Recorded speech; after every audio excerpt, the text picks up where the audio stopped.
नमस्कार दोस्तों अगर बेंगलुरु और गुजरात के बीच का ये महामुकाबला आपकी धड़कनों को बढ़ा गया है तो इस वीडियो को आप एक लाइक जरूर करें। इस वीडियो का लाइक टारगेट है 400 लाइक, तो आईपीएल के सच्चे फैंस इस वीडियो को जरूर लाइक करेंगे। दोस्तों, क्रिकेट का सबसे बड़ा महासंग्राम यानी आईपीएल 2026 अब अपने पूरे रोमांच के साथ अपने अंत की तरफ आगे बढ़ रहा है और इसके सबसे रोमांचक पहले क्वालिफायर मुकाबले में क्रिकेट इतिहास की दो सबसे बड़ी और दिग्गज टीमें आज धर्मशाला के Himachal Pradesh cricket association stadium की रणभूमि पर एक दूसरे से भिड़े। शुभमन गिल की कप्तानी वाली गुजरात टाइटंस की पलटन के सामने इस बार अनुभवी रजत पाटीदार की रॉयल चैलेंजर्स बेंगलुरु की टीम खड़ी थी। इस रोंगटे खड़े कर देने वाले महामुकाबले में नसीब का सिक्का गिरा गुजरात के कप्तान शुभमन गिल के पक्ष में और बिना किसी संकोच के शुभमन गिल ने पहले गेंदबाजी करने का कड़ा फैसला लिया। गुजरात के कप्तान के इरादे शीशे की तरह साफ थे कि पहले बेंगलुरु को कम स्कोर पर रोको और फिर अपनी धाकड़ बल्लेबाजी के दम पर बेंगलुरु की गेंदबाजी को मैदान के चारों तरफ ठोको। उसके बाद रनों की मूसलाधार बारिश करने के इरादे से बेंगलुरु के दो दिग्गज ओपनर बल्लेबाज मैदान में उतरे। वेंकटेश अय्यर व किंग विराट कोहली के कंधों पर इस महामुकाबले में अपनी टीम को एक विस्फोटक ओपनिंग शुरुआत दिलाने की बहुत ही बड़ी जिम्मेदारी थी। तो वहीं गुजरात की टीम की तरफ से नई और चमचमाती हुई गेंद लेकर मोहम्मद सिराज गेंदबाजी पर आए थे, लेकिन मोहम्मद सिराज के इस ओवर में वेंकटेश अय्यर पूरी तरह से छाए रहे और इस पारी की शुरुआत से ही गजब के फॉर्म में दिख रहे थे।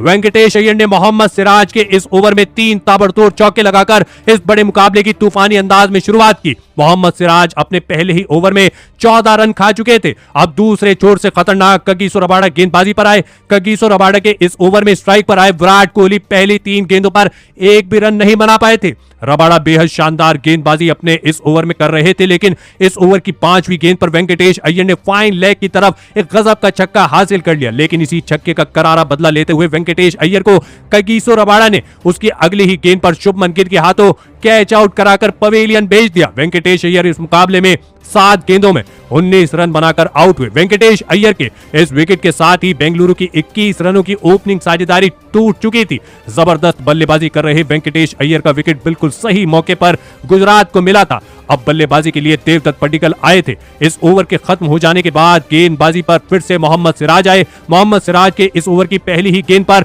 मिड ऑफ के ऊपर से एक आतिशी चौका विराट कोहली ने लगा दिया। तो वहीं मोहम्मद सिराज के इस ओवर के आखिरी गेंद पर भी एक कमाल का चौका नए बल्लेबाज देवदत्त पडिक्कल ने लगाकर अपना खाता खोला। अब विराट कोहली और देवदत्त पडिक्कल के बीच भी एक और मजबूत साझेदारी बेंगलुरु की टीम के लिए बनती हुई नजर आ रही थी। पारी के चौथे ओवर में अब फिर से विकेट लेने वाले कगिसो रबाडा आए। कगिसो रबाडा के खिलाफ भी पहली ही गेंद पर विराट कोहली पूरी तरह टूट पड़े और एक शानदार चौका विराट कोहली ने रबाडा के खिलाफ जड़ दिया। इसी ओवर में देवदत्त पडिक्कल ने अपनी बेहतरीन टाइमिंग और गजब के फॉर्म का नमूना पेश करते हुए लगातार 3 करारे चौके लगाकर चौकों की हैट्रिक इस ओवर में लगा दी। रबाडा इस ओवर में बहुत ही ज्यादा महंगे साबित हुए और पूरे 18 रन उनके इस ओवर में बेंगलुरु को मिले। गेंदबाजी में बड़ा बदलाव किया गया और पारी के 5वें ओवर में जेसन होल्डर गेंदबाजी पर आए। जेसन होल्डर के इस ओवर की तीसरी गेंद पर डीप मिड विकेट की तरफ देवदत्त पडिक्कल ने एक ताकतवर चौका लगा दिया। तो वहीं इस ओवर के आखिरी गेंद पर विराट कोहली को एक बड़ा तोहफा मिला। विराट कोहली ने 1 रन दौड़ने के लिए कवर्स की तरफ एक शॉट खेला था, लेकिन वहीं पर खड़े वाशिंगटन सुंदर ने थ्रो मारकर मुफ्त के 4 रन बेंगलुरु को दिए। जी हां, जहां पर सिर्फ 1 रन मिलना था वहां पूरे 5 रनों की बड़ी खुशी विराट कोहली को मिली। अब पावर प्ले का आखिरी ओवर डालने फिर से कगिसो रबाडा वापस आए। कगिसो रबाडा के इस ओवर में विराट कोहली ने मैदान पर भयंकर तहलका मचा दिया और इस ओवर में 2 करारे चौके और एक आसमानी छक्का लगाते हुए विराट कोहली ने इस पावर प्ले के आखिरी ओवर में पूरे 14 रन ठोक दिए। इसी के साथ विराट कोहली व देवदत्त पडिक्कल की एक धमाकेदार अर्धशतकीय साझेदारी भी पूरी हो चुकी थी। पूरा पावर प्ले पूरी तरह से बेंगलुरु के नाम रहा था। भले ही एक विकेट गुजरात की टीम हासिल कर पाई थी, लेकिन पूरे 76 रन इस पावर प्ले में बेंगलुरु की टीम ने ठोक दिए थे। पावर प्ले खत्म हो जाने के बाद फिर से जेसन होल्डर गेंदबाजी पर वापस आए। जेसन होल्डर के इस ओवर की दूसरी ही गेंद पर विराट कोहली ने अपनी असली ताकत दिखाते हुए बैकवर्ड स्क्वायर लेग की तरफ एक धमाकेदार चौका लगा दिया। तो वहीं इस ओवर में एक भी डॉट बॉल बेंगलुरु की इस जोड़ी ने नहीं खेली। अब पारी के 8वें ओवर में मुख्य स्पिनर राशिद खान को गेंदबाजी पर बुलाया गया था, लेकिन गुजरात के इस सबसे अनुभवी घातक स्पिन गेंदबाज ने अपने अनुभव का इस्तेमाल करते हुए ओवर में एक भी बाउंड्री लगने नहीं दी। पहली बार ऐसा कोई ओवर आया था जहां पर गुजरात की गेंदबाजी का दबदबा देखने को मिला था। राशिद खान के इस बहुत ही किफायती ओवर के खत्म हो जाने के बाद गेंदबाजी पर जेसन होल्डर आए। जेसन होल्डर ने आते ही अपने इस ओवर की दूसरी ही गेंद पर एक बहुत ही बड़ी सफलता हासिल करी और एक बाहर जाती हुई जेसन होल्डर की गेंद पर विराट कोहली के बल्ले का अंदरूनी किनारा लगकर विराट कोहली बोल्ड हो गए। विराट कोहली इस मुकाबले में 25 गेंदों में 43 रनों के कमाल की पारी खेलकर आउट हो गए थे। विराट कोहली का यह विकेट गुजरात की गेंदबाजी के लिए सबसे बड़ी और विशाल सफलता थी। इसी के साथ जेसन होल्डर ने 72 रनों की एक खतरनाक बेंगलुरु की साझेदारी को तोड़ दिया था। अब मैदान पर बेंगलुरु के कप्तान रजत पाटीदार आए थे, लेकिन जेसन होल्डर ने इस ओवर में बेंगलुरु के दूसरे सेट बल्लेबाज देवदत्त पड्डीकल को भी एक शानदार गेंद पर जॉस बटलर के हाथों कैच आउट कराकर पवेलियन भेज दिया। देवदत्त पड्डीकल इस मुकाबले में 19 गेंद में 30 रन बनाकर आउट हो गए थे। दोनों के दोनों बेंगलुरु के सेट बल्लेबाजों को जेसन होल्डर ने एक ही ओवर में आउट करके एक ही झटके में गुजरात की टीम के इस मुकाबले में वापसी करवाकर दिखाई थी। दमदार अंदाज में आगे बढ़ रही बेंगलुरु की रन गति पर अचानक से ही ब्रेक लग चुका था। अब मैदान पर कृणाल पांड्या आए थे।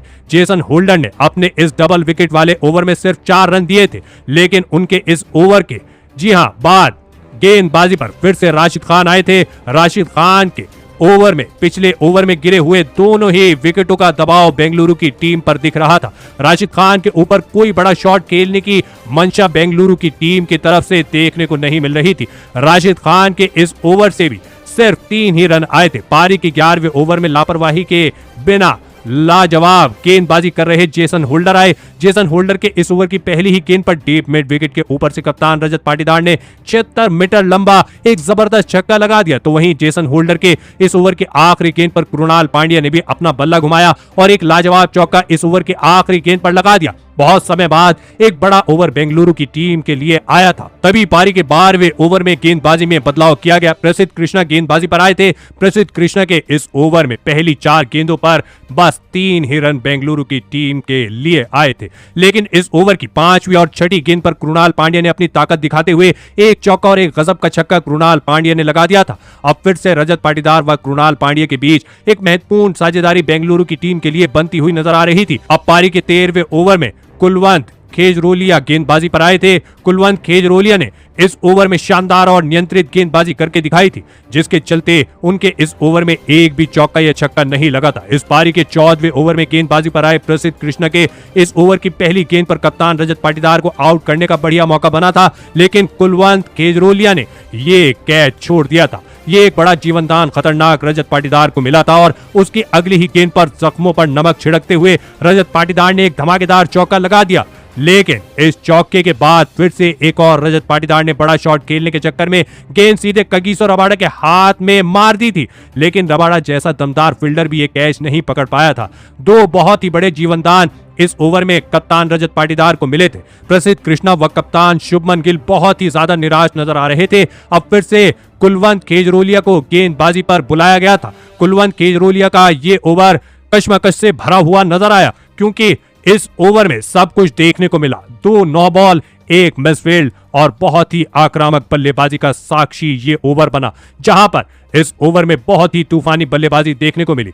इस ओवर में 4 चौके और एक शानदार छक्का बेंगलुरु की टीम को मिल गया था, जिसके चलते कुलवंत खेजरोलिया के इस ओवर से 28 रन चले गए थे। पूरा मोमेंटम अब डिफेंडिंग चैंपियन के पास था। कप्तान शुभमन गिल के तो इस ओवर के बाद होश ही उड़ चुके थे। इसके साथ एक हैरान करने वाली अर्धशतकीय साझेदारी कृणाल और कप्तान पाटीदार के बीच पूरी हो चुकी थी। अब गेंदबाजी पर राशिद खान को बुलाया गया था। राशिद खान के भी इस ओवर में बहुत ही घातक और ताबड़तोड़ बल्लेबाजी देखने को मिली। इस ओवर में कृणाल पांड्या ने एक तो वहीं कप्तान रजत पाटीदार ने 2 छक्के लगाते हुए राशिद खान जैसे गेंदबाज को अंडर प्रेशर डाल दिया था। 21 रन राशिद खान के इस ओवर में आ चुके थे। गुजरात का हर एक गेंदबाज इस मुकाबले में पूरी तरह गहरे दबाव में था। बेंगलुरु की इस साझेदारी को शुरुआत में मौका देना अब गुजरात के गेंदबाजों को खून के आंसू रुला रहा था, लेकिन अब विकेट लेने के इरादे से कगिसो रबाडा को गेंदबाजी पर बुलाया गया। रबाडा ने मैदान पर आते ही अपनी पहली ही गेंद पर पूरी तरह सेट हो चुके कृणाल पांड्या को orange cap holder Sai Sudarshan के हाथों कैच आउट कराकर पवेलियन भेज दिया। कृणाल पांड्या इस मुकाबले में 28 गेंदों में 43 रन बनाकर आउट हुए। इसी के साथ 95 रनों की एक बहुत ही अचंभित करने वाली साझेदारी को कगिसो रबाडा ने आखिरकार तोड़ दिया था। चैन की सांस लेने का एक बहुत बड़ा मौका यहां पर गुजरात के गेंदबाजों को मिल चुका था, लेकिन अब मैदान पर बाहुबली टिम डेविड आए थे, पर अभी भी कप्तान रजत पाटीदार का भयंकर खतरा मैदान में मौजूद था। रजत पाटीदार ने रबाडा के खिलाफ इस ओवर की तीसरी ही गेंद पर एक धमाकेदार छक्का लगाते हुए इस महामुकाबले का अपना एक बेहद महत्वपूर्ण और लाजवाब अर्धशतक पूरा कर लिया। तो वहीं उसकी अगली ही गेंद पर भी रजत पाटीदार ने अपनी बाजुओं की असली ताकत दिखाते हुए एक और कड़क छक्का जड़ दिया। कप्तान रजत पाटीदार इस मुकाबले में अपनी टीम के लिए एक बहुत ही महत्वपूर्ण कप्तानी पारी खेल रहे थे। पारी के 17वें ओवर में ही बेंगलुरु की टीम ने 200 रनों का विशाल आंकड़ा पार कर लिया था। अब गेंदबाजी पर प्रसिद्ध कृष्णा वापस आए।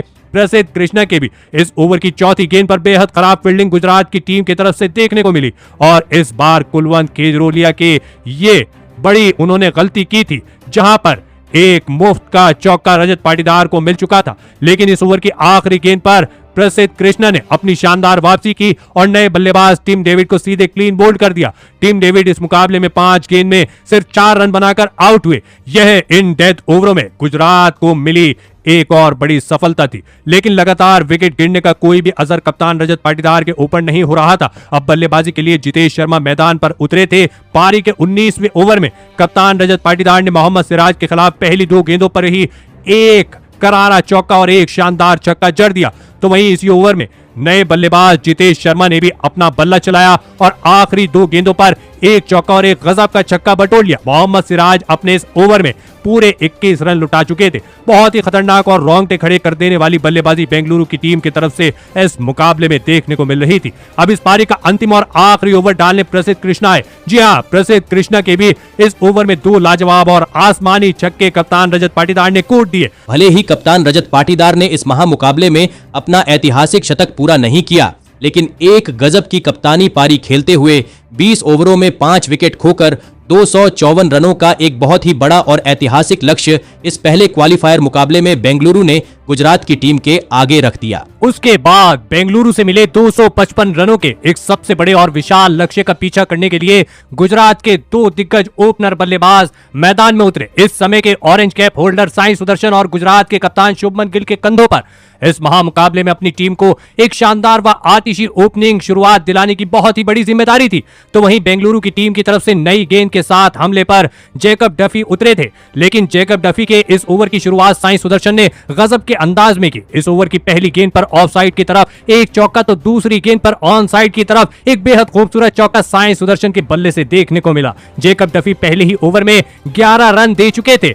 एक मनचाही शुरुआत गुजरात की टीम को इस मुकाबले में मिल चुकी थी। अब पारी के दूसरे ओवर में बेंगलुरु के सबसे ज्यादा विकेट लेने वाले अनुभवी भुवनेश्वर कुमार गेंदबाजी पर उतरे। भुवनेश्वर कुमार ने अपने इस ओवर में बहुत ही शानदार और पूरी तरह नियंत्रित गेंदबाजी करके दिखाई। हाथ खोलने का कोई भी मौका इस ओवर में गुजरात की ओपनिंग जोड़ी को भुवनेश्वर कुमार ने नहीं दिया। सिर्फ एक वाइड और एक सिंगल रन ही भुवनेश्वर कुमार के इस ओवर से आया। लेकिन इस भुवनेश्वर कुमार के किफायती ओवर के खत्म हो जाने के बाद गेंदबाजी पर फिर से जैकब डफी लौटे। जैकब डफी का ये ओवर विकेट की बड़ी सौगात अपने साथ लेकर आया था। जी हां, इस ओवर की दूसरी गेंद पर गजब का चौका लगाने वाले साई सुदर्शन इस ओवर की तीसरी गेंद पर खराब किस्मत के शिकार बन गए, जहां पर साई सुदर्शन ने एक और शानदार चौका इस ओवर की तीसरी गेंद पर भी जड़ दिया था। लेकिन शॉट पूरा करते करते उनके हाथ से बल्ला छूट गया और वो सीधे स्टंप्स पर जा लगा। इसी के साथ साई सुदर्शन 9 गेंद में 14 रन बनाकर हेड विकेट आउट होकर पवेलियन लौटे। ये गुजरात की टीम के लिए बहुत ही बड़ा और गहरा झटका था। उनके इस सीजन के सबसे ज्यादा रन बनाने वाले बल्लेबाज इतने विशाल लक्ष्य का पीछा करते हुए बेहद सस्ते में आउट हो चुके थे। अब मैदान पर जॉस बटलर आए थे। जॉस बटलर ने मैदान पर आते ही इसी जैकब डफी के ओवर की आखिरी 2 गेंदों पर एक करारा चौका और एक बहुत ही खूबसूरत छक्का मिड विकेट के ऊपर से जड़ दिया। जॉस बटलर शुरुआत से ही बेहद आक्रामक इरादे के साथ बल्लेबाजी कर रहे थे। इसके बाद फिर से स्विंग के राजकुमार भुवनेश्वर कुमार गेंदबाजी पर वापस आए और भुवनेश्वर कुमार ने अपने इस ओवर की पहली ही गेंद पर गुजरात की टीम के कप्तान का ही सबसे बड़ा शिकार किया। जी हां, उन्होंने एक लाजवाब अंदर आती हुई गेंद पर शुभमन गिल को सीधे क्लीन बोल्ड कर दिया। कप्तान शुभमन गिल इस मुकाबले में 7 गेंद में बस 2 रन बनाकर आउट हुए। गुजरात के सबसे ज्यादा रन बनाने वाले दोनों ही मुख्य बल्लेबाज अब मैदान से बाहर भेज दिए गए थे, जिससे गुजरात की टीम अब बहुत ही बड़ी मुसीबत में फंस चुकी थी। अब मैदान पर निशांत सिंधु आए थे। भुवनेश्वर कुमार इस ओवर में बहुत ही गजब की स्विंग गेंदबाजी कर रहे थे। इस ओवर की चौथी गेंद पर भी भुवनेश्वर कुमार ने जॉस बटलर को लगभग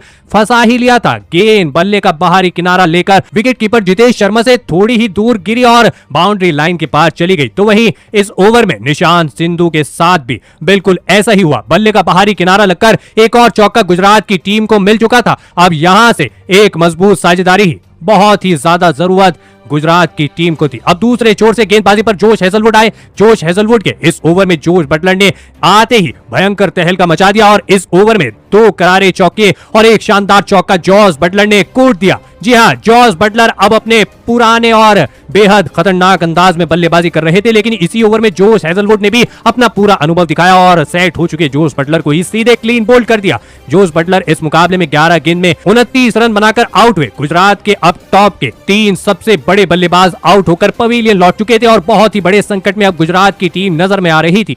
अब मैदान पर वॉशिंगटन सुंदर आए थे, लेकिन इस महंगे मगर बेहद कामयाब ओवर के खत्म हो जाने के बाद गेंदबाजी पर रसिक सलाम को मोर्चे पर लगाया गया। रसिक सलाम डार ने मैदान पर आते ही निशांत सिंधु को अपनी ही गेंद पर कैच आउट कराकर पवेलियन भेज दिया। निशांत सिंधु इस मुकाबले में 3 गेंदों में बस 5 रन बनाकर आउट हुए। रसिक सलाम डार इस ओवर में यहीं पर नहीं रुके और विकेट गिरने के बाद मैदान पर उतरे जेसन होल्डर को भी अपनी एक शानदार व तीखी गेंद पर जोश हेजलवुड के हाथों कैच आउट कराकर पवेलियन भेज दिया। जेसन होल्डर तो इस मुकाबले में अपना खाता तक नहीं खोल पाए थे। ये पावर प्ले गुजरात की टीम के लिए किसी भयंकर व डरावने और बुरे सपने से कम नहीं था। विकेट गिरने के बाद अब राहुल तेवतिया मैदान में उतरे थे, लेकिन रसिक सलाम डार ने पावर प्ले का यह आखिरी ओवर डबल विकेट मेडन डाल दिया था, जिसके चलते ये पूरा पावर प्ले एक तरफा अंदाज में बेंगलुरु की टीम के नाम रहा।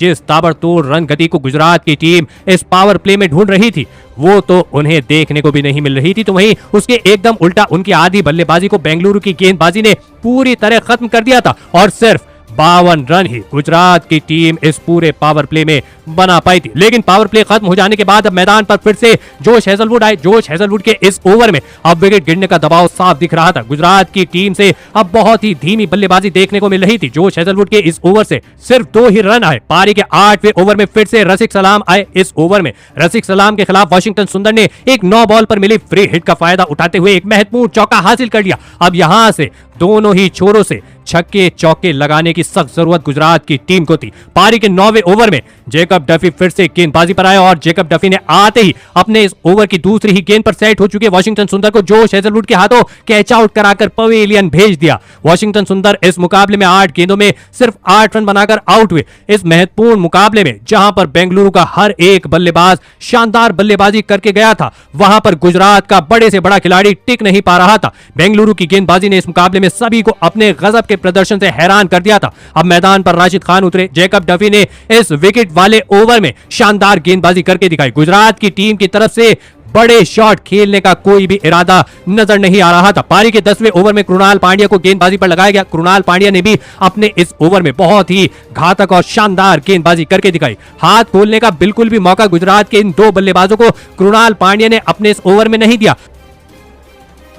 पारी के 11वें ओवर में फिर से जेकब डफी गेंदबाजी पर लौटे। जेकब डफी के इस ओवर की दूसरी ही गेंद पर राशिद खान ने अपनी ताकत दिखाते हुए एक बेमिसाल छक्का जेकब डफी के खिलाफ लगा दिया। लेकिन इसी छक्के का बदला लेते हुए एक शानदार शॉट गेंद पर राशिद खान को जेकब डफी ने जितेश शर्मा के हाथों कैच आउट कराकर पवेलियन भेज दिया। राशिद खान इस मुकाबले में 9 गेंद में 8 रन बनाकर आउट हुए। गुजरात की बल्लेबाजी से इस तरह के खराब प्रदर्शन की उम्मीद किसी को भी नहीं थी, लेकिन बेंगलुरु की गेंदबाजी का जवाब इस मुकाबले में किसी भी गुजरात के बल्लेबाज के पास नहीं था। अब मैदान पर कगिसो रबाडा आए, जिन्होंने आते ही जेकब डफी के इस ओवर में चौका लगाकर अपना खाता खोला। गेंदबाजी पर कृणाल पांड्या फिर से आए। कृणाल पांड्या के इस ओवर की शुरुआत ही रबाडा ने एक और गजब का चौका लगाकर की। राहुल तेवतिया से तो तेज बल्लेबाजी कगिसो रबाडा करते हुए नजर आ रहे थे। तेवतिया से बड़े शॉट खेलने का इंटेंट ही देखने को नहीं मिल रहा था, लेकिन कृणाल पांड्या ने अपने इस ओवर में बड़े शॉट खेल रहे कगिसो रबाडा को विराट कोहली के हाथों कैच आउट कराकर पवेलियन भेज दिया। आपको बता दें कि कगिसो रबाडा इस मुकाबले में प्राप्त 5 गेंद में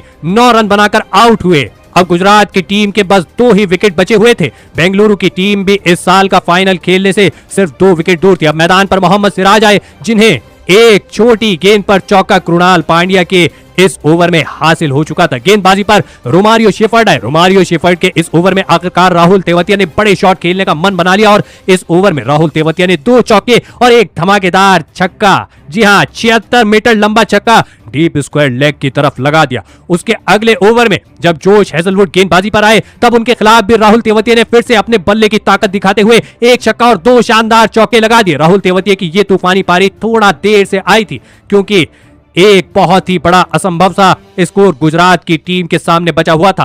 पारी के 15वें ओवर में कृणाल पांड्या फिर से गेंदबाजी पर आए। कृणाल पांड्या अपने ओवर में बहुत ही चतुराई दिखा रहे थे, हाथ खोलने का बिल्कुल भी मौका, गजब की बल्लेबाजी कर रहे राहुल तेवतिया को इस ओवर में नहीं मिल रहा था। बेंगलुरु की टीम जल्द से जल्द इस मुकाबले को खत्म करना चाहती थी, जिसके लिए उन्होंने भुवनेश्वर कुमार को गेंद थमाई, लेकिन भुवनेश्वर कुमार के खिलाफ भी राहुल तेवतिया बहुत ही ज्यादा ताबड़तोड़ बल्लेबाजी करते हुए दिखे, जहां पर एक चौका और एक बहुत ही धमाकेदार छक्का राहुल तेवतिया ने भुवनेश्वर कुमार के खिलाफ लगा दिया। राहुल तेवतिया के अलावा किसी भी गुजरात के बल्लेबाज से इस तरह की लड़ाई देखने को नहीं मिली थी। उसके अगले ओवर में जोश हेजलवुड के खिलाफ एक शानदार चौका लगाकर राहुल तेवतिया ने अपना इस मुकाबले का एक जबरदस्त अर्धशतक पूरा कर लिया। अर्धशतक लगाने के बाद भी राहुल तेवतिया नहीं रुके और एक और चौका जोश हेजलवुड के इसी ओवर में लगा दिया। जोश हेजलवुड जैसा गेंदबाज भी राहुल तेवतिया को इस मुकाबले में रोक नहीं पा रहा था। अब गेंदबाजी पर रसिक सलाम डार लौटे थे, लेकिन रसिक सलाम डार के भी इस ओवर में एक चौका और एक गजब का छक्का डीप मिड विकेट के ऊपर से राहुल तेवतिया ने ठोक दिया।